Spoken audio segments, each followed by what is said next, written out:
ఓం నమో వెంకటేశాయ. శ్రీవారి ఆలయంలో ఈసారి వైకుంఠ ఏకాదశి డిసెంబర్ 30 నుంచి 10 రోజుల పాటు నిర్వహించడం జరుగుతుంది. ఈ సందర్భంగా ఇప్పటికే పలు మాధ్యమాల ద్వారా డెవలప్మెంట్స్ని ఎప్పటికప్పుడే భక్తులకి చేరవేయటం జరిగింది.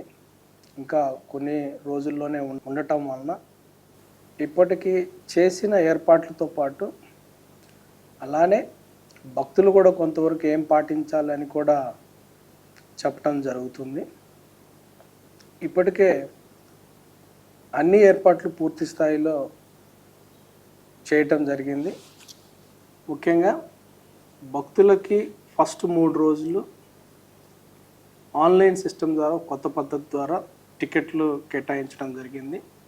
సుమారు 24 లక్షల మంది రిజిస్ట్రేషన్ చేసుకుంటే దాదాపు 1,89,000 వరకు దాదాపు ఆన్లైన్లో స్లాట్ రిలీజ్ చేయటం జరిగింది. ఈ first phase we can call it. ఈ స్లాట్ ప్రకారం భక్తులు వాళ్ళకి యొక్క స్లాట్ ఏ రకంగా కేటాయించడం జరిగిందో ఆ కేటాయించిన ప్లేస్కి వాళ్ళకి చెప్పిన టయానికి రిపోర్ట్ చేస్తే సీమ్లెస్గా వెయిటింగ్ టైం లేకుండా వెయిట్ చేయవలసిన అవసరం లేకుండా దర్శనం చేసుకునే అవకాశం ఉంటుందని ఈ సందర్భంగా స్లాట్ అలాట్ అయిన భక్తులకి చెప్పడం జరుగుతుంది. అలానే మిగతా భక్తులు వాళ్ళందరూ కూడా ఫస్ట్ 3 రోజుల్లో రిజిస్టర్ చేసుకొని రాకపోవచ్చు. అలానే కొంతమంది భక్తులు రిజిస్ట్రేషన్ కూడా చేసుకోకపోవచ్చు. వాళ్ళందరూ కూడా సెకండ్ తర్వాత మనం ఇచ్చే ఇన్ఫర్మేషన్ ఆధారంగా, ఎందుకంటే టీటీడీ ఇప్పుడు టెక్నాలజీ ఉపయోగించి భక్తులు ఎప్పటికప్పుడు ఎంత టైం పడుతుంది, ఒక వారు క్యూ లైన్లో ఎంటర్ అవుతే ఎంత టైం పడుతుంది అనేది మనకు పూర్తి స్థాయిలో మనకి తెలుస్తుంది. కాబట్టి దాని ఆధారంగా మనం ఎప్పటికప్పుడే మన ప్రచార మాధ్యమాల ద్వారా రియల్ టైంలో డేటా ఇవ్వటం జరుగుతుంది. ఆ డేటాని చూసుకొని 2వ తారీఖు తర్వాత వాళ్ళు ప్లాన్ చేస్తే అందరికి కూడా కన్వీనియంట్గా ఉంటుంది, భక్తులకి కన్వీనియంట్గా ఉంటుంది. అలానే టీటీడీ అద్భుతమైన ఏర్పాట్లు చేసింది. అడ్మినిస్ట్రేషన్ కూడా ఆ ప్లానింగ్ ప్రకారం భక్తులకి సేవ చేసే అవకాశం ఉంటుంది. సో ఈ సందర్భంగా భక్తులు ఒకటి గుర్తించాలి, స్లాట్ ఉన్న భక్తులకి టైం స్లాట్ ప్రకారం వాళ్ళు రిపోర్ట్ చేయాలి. స్లాట్ లేని వాళ్ళు 2వ తారీఖు నుంచి అంటే జనవరి 2, 2026 వాళ్ళు తర్వాత ప్లాన్ చేసుకోవాలంటే టీటీడీ యొక్క వెబ్సైట్ కానీ అలానే మిగతా ప్రచార మాధ్యమాల ద్వారా టీటీడీ అఫీషియల్గా ఇచ్చే ఇన్ఫర్మేషన్ బేస్ చేసి మనకు ఖచ్చితంగా ఈరోజు ఇంతమంది వెయిట్ చేస్తున్నారు, ఇంత టైం పడుతుంది అని మన దగ్గర సమగ్రమైన సమాచారం ఉంటుంది. కాబట్టి ఆ సమాచారాన్ని ఎప్పటికప్పుడే రిలీజ్ చేయటం వలన ఆ సమాచారాన్ని ఆధారంగా చేసుకొని వాళ్ళు దర్శనానికి ప్లాన్ చేసుకోవాలి. అలానే కానీ చూడకుండా వచ్చి ఇక్కడ ఇబ్బంది పడటం అనేది వాళ్ళకి మంచిది కాదు. అలానే టీటీడీ మీద కూడా చాలా బర్డన్గా ఉంటుందని ఈ సందర్భంగా తెలియజేస్తాను. మీ అందరికీ తెలుసు, టెంపుల్ అనేది కొన్ని స్ట్రక్చరల్ లిమిటేషన్స్ ఉంటాయి. కొన్ని వందల వేల సంవత్సరాల క్రితం కన్స్ట్రక్షన్ చేసిన టెంపుల్ గంటకి ఇంతమంది దర్శనం మాత్రమే చేయించగలం. అలానే పూజా కార్యక్రమాలు కూడా ఉంటాయి. ఇవన్నీ వచ్చే టయాన్ని ఆధారంగా చేసుకొని మనము టైం స్లాట్స్ ప్రకారం లేకపోతే ఉచిత దర్శనాలు చేయటం జరుగుతుంది. అదన్నా కూడా భక్తులు కూడా అర్థం చేసుకోవాలి. మొత్తం కూడా టీటీడీ ఎంప్లాయీస్ అందరూ కూడా గేరప్ అయ్యారు.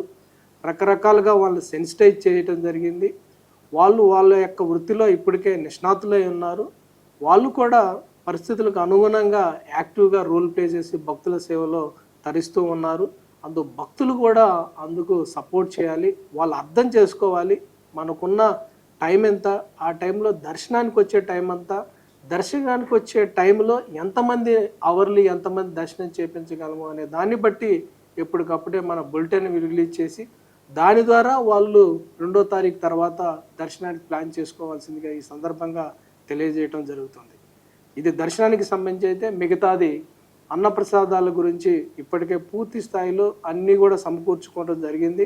ఒక మైక్రో లెవెల్లో ప్లానింగ్ చేయడం జరిగింది. అలానే మెనూ తయారు చేయడం జరిగింది. అలానే ట్రాన్స్పోర్టేషన్ కానీ ఏ టైమింగ్లో ఏ రకమైన బెవరేజెస్ కానీ మెనూ ప్రకారము వాళ్ళకి అన్నప్రసాదాలు చేయాలో కూడా ఇప్పటికే పూర్తి స్థాయిలో రివ్యూ చేసుకొని ఒక ప్లానింగ్ చేసుకొని ఆ ప్లానింగ్ ప్రకారం అన్నీ కూడా సమకూర్చుకోవటం జరిగింది. అలానే మిగతా విభాగాలు కేకేసీలో కానీ కళ్యాణ కట్లో కూడా ఏ రకమైన వెయిటింగ్ టైం లేకుండా వాళ్ళందరూ కూడా ట్రాన్స్ఫరింగ్ చేసుకునే విధంగా ఏర్పాట్లు చేయటం జరిగింది. కెపాసిటీ ప్రకారం అందరూ కూడా ట్రాన్స్ఫరర్స్ కూడా టయానికి వచ్చే విధంగా వాళ్ళు సెన్సిటైజ్ చేసి భక్తులకు ఏ రకమైన ఇబ్బంది కాకుండా వాళ్ళు చాలా భక్తితోటి ఎలా చేయాలని కూడా వాళ్ళకి రోజువారీ కార్యక్రమాల్లో సెన్సిటైజ్ చేసి వాళ్ళకి తర్ఫీదు చేయటం జరిగింది. అలానే రూమ్స్కి సంబంధించి కూడా మనకున్న రూమ్స్ ప్రకారం మనం అలాట్మెంట్ చేయడం జరిగింది. ఉన్న రూమ్ని ఈ ఒక సంవత్సర కాలంలో ఎన్నో విధాలుగా రిపేర్ చేయించాం, కొన్ని రెనోవేషన్ చేయించాం, కొన్ని కన్స్ట్రక్షన్ మధ్యలో ఉండేవాడిని చాలా వరకు ఫినిష్ చేయడం జరిగింది. కొన్ని లిమిటేషన్స్ కూడా ఉంటాయి. వాళ్ళందరికీ కూడా వాళ్ళ కేటగిరీ ప్రకారం వాళ్ళకి అందరికి కూడా కేటాయించడం జరుగుతుంది. వాళ్ళు కూడా పరిమితికి లోబడి చాలా కూడా సమర్థవంతంగా మనందరం కూడా అలాట్ చేయడం జరుగుతుంది. అలాగే డిప్యుటేషన్గా వచ్చే ఆఫీసర్స్ కూడా చేయడం జరుగుతుంది. అందువల్ల రూములు కూడా మంచిగా చేసాం, ఉన్న వాటిలో చాలా బెటర్గా ఈసారి చేసాం. వాళ్ళందరూ కూడా అర్థం చేసుకుంటారని ఈ సందర్భంగా తెలియజేస్తున్నాం. అలానే టీటీడీ ఎప్పుడు కూడా పిలిగ్రిమ్ యొక్క సంతృప్తికి, వాళ్ళ రక్షణకి, సేఫ్టీ సెక్యూరిటీకి హయ్యెస్ట్ ప్రాధాన్యత ఇవ్వడం జరుగుతుంది, మీ అందరికీ తెలుసు. అందులో భాగంగానే అనేకమైన కార్యక్రమాలు చేయటం జరుగుతుంది. ఆ కార్యక్రమాలని అందుకనే మనము కొంతవరకు పోలీస్ ఫోర్స్ని డిప్లాయ్ చేయడం జరిగింది, అడిషనల్గా ఎంప్లాయీస్ని కూడా డిప్లాయ్ చేయడం జరిగింది. అలానే విజిలెన్స్కి కూడా అడిషనల్గా మెంబర్స్ తీసుకోవడం జరిగింది.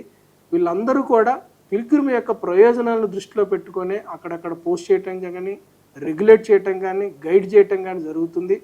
ఒకవేళ క్యూ లైన్ ఎక్కువగా ఉన్నప్పుడు కొంతవరకు కట్ చేయడం కూడా జరుగుతుంది.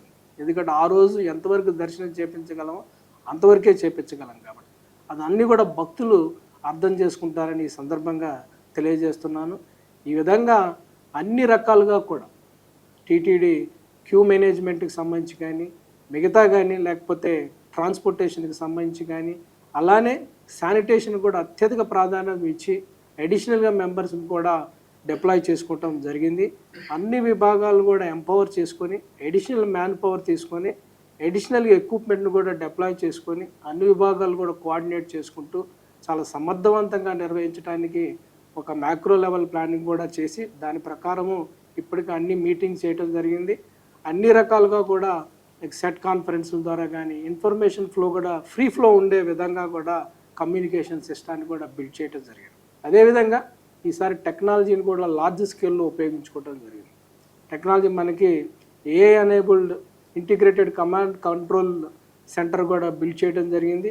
అదేవిధంగా ఒక ఈచ్ పిలిగ్రిమ్ ఏ టయానికి ఎంటర్ అవుతున్నాడు, ఏ టయానికి ఎగ్జిట్ అవుతున్నాడు, దర్శనం చేసుకుంటున్నాడు అని మెజర్ చేసే టెక్నాలజీ మన దగ్గర ఉంది. దాని ద్వారా రియల్ టైంలో ఎంతమంది భక్తులు వెయిట్ చేస్తున్నారు, అవర్లీ ఎంతమంది దర్శనం చేసుకుంటున్నారు, మిగతా వెయిట్ చేస్తున్న పిలిగ్రిమ్స్కి ఎంత టైం పడుతుంది ఫర్ దర్శనం చేసుకోవటానికి అని కూడా మనం డాష్ బోర్డులోనే చూసుకోవచ్చు. అందువల్ల మనం టీటీడీ అఫీషియల్గా ఇచ్చే ఇన్ఫర్మేషన్ని భక్తులు నమ్మాలి. దానికి అనుగుణంగానే మనం 2వ తారీఖు నుంచి ఉచిత దర్శనంకి వచ్చే వాళ్ళందరూ మనం ఇచ్చే టీటీడీ ఇచ్చే యొక్క ఇన్ఫర్మేషన్ బేస్ చేసే వాళ్ళు దర్శనానికి కూడా ప్లాన్ చేసుకోవాల్సిందిగా ఈ సందర్భంగా తెలియజేస్తున్నాను. సో మీరందరూ కూడా అందరం కూడా చాలా భక్తిభావంతో కలియుగ వైకుంఠం వెంకటేశ్వర స్వామి సేవలో ఉన్న అందరం కూడా మీరందరూ కూడా అర్థం చేసుకోవాలి. మనకి టికెట్ వస్తే పర్లేదు, టికెట్ రాకపోయినా కానీ మనకి తర్వాత ప్లాన్ చేసుకోవాలి. కానీ ఇక్కడ మంచి అడ్మినిస్ట్రేటివ్ స్ట్రక్చర్ బిల్డ్ చేయడం జరిగింది. అన్ని విభాగాలు కూడా దాంట్లో ఇన్కార్పొరేట్ చేసుకొని ఒక కొత్త సిస్టాన్ని ఎవరికి కూడా ఇన్కన్వీనియన్స్ లేని విధంగా సిస్టాన్ని బిల్డ్ చేయడం జరిగింది. సో దీన్ని భక్తులు కూడా సహకరించి అందరం కూడా ఒక టీమ్గా చేసి మరింత సమర్థవంతంగా అందరూ సంతోషంగా ఉండే విధంగా కార్యక్రమాన్ని నిర్వహిస్తారని ఈ సందర్భంగా కోరుకుంటూ ఓం నమో వెంకటేశ్వర.